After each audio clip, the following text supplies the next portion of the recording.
Good morning, folks, and welcome to Monday the 11th of June, which is officially the first proper day of Daddy Deficit Phase 2. Now, for those of you who know, started a Daddy Deficit in October last year, and just a gentle fat loss program to be able to get myself into a good condition to go away to Florida.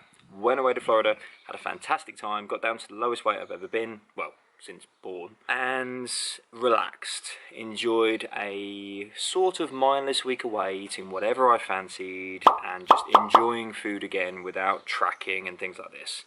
But since coming back, we've had numerous ups and downs with regards to family, health issues in the family and things like that, and I just haven't had a chance to fully get going again. However, today, diary is clear, nothing huge is coming up which is going to get in the way of the program. Fingers crossed, everything is okay family, health-wise, you never can tell. So today is the first official day. We ended our daily deficit before we went on holiday at my lowest weight ever, as mentioned, which was 168.4 pounds. Done a weigh-in this morning, and I'm 174.6. So we've got just under a 6 pound gain, which I'm happy with because there's been a lot of mindlessness in there. There's been a lot of calories consumed. I've relaxed, I've enjoyed it. But now is the time to take things a little bit further into phase 2. So what does that look like? Well, we're going to be going from a flexible dieting approach that I did previously, going to be doing my morning walks as I normally would, the odd bit of cardio here or there, and 4 resistance programs or 4 resistance sessions per week. The difference this time, however, is with phase 1, it was very, very time definitive, and it was very, very strict in terms of what I did. And whereas protocols like intermittent fasting and things like that served me well previously, this time around I'm going to take a much more flexible approach to my hunger, a much more intuitive approach to it. What I mean by that is before I had a very set structure. I would skip breakfast, part of the time restricted eating or intermittent fasting, whatever. I would have lunch, I'd have a carb killer in the middle of the afternoon as a protein snack, then I'd have dinner, and then I'd save some calories for an after dinner snack. And that was pretty much my life every single day, religiously. And then every other weekend I would refeed by having myself like pizza or something like that, a very relaxed refeed, not a refeed in the scientific sense of the word. But this time around we're going to go a lot more intuitive.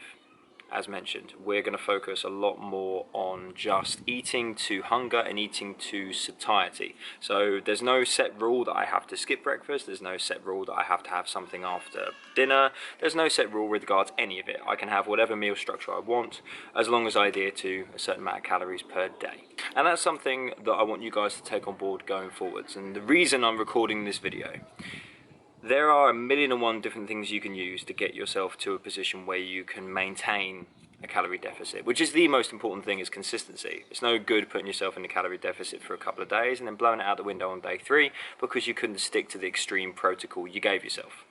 However, in light of that, you do have to be flexible, and this is why I've tried numerous approaches in the past. This is why I've used numerous different techniques, and that's all they are, techniques and tools to get you to that point. And it's too easy to get lost in them, as my previous toolkit video explained to you guys. It's too easy to think it's the be-all and end-all and use that approach every single day. But in my life, with the triplets and with everything I do, every single day is different. My routine is different. My working times are different. The trio are different. So I need to be a lot more flexible with it. Hence, this time around, I could be aiming for about £1 to £2 of loss per week, about 1% of my body weight, which would be about 1.6 to 1.7 pounds per week is the goal. And we're just going to see how that pans out. I'm not going to put too much pressure on myself. There is going to be a photo shoot at the end of it because it's been a long time coming. But I'm doing this video as well for my own accountability, because if I sit here in my garden with the sun shining and I stand around and say to you guys I'm going to do something, well, I can't very well not do it now, can I? So anyway, there's my goal. There's my plan, and a few little helpful tips to help you along the way. Don't get obsessed over one particular protocol. Go into your weeks recognizing that you're going to have to be flexible, and don't just schedule calories in because it's what you do, okay? Listen to what your body's telling you. If you're not hungry, don't eat. Save those calories when you are hungry, because believe me, you're going to be hungry. Thanks very much for watching, folks, and I will see you on the next video.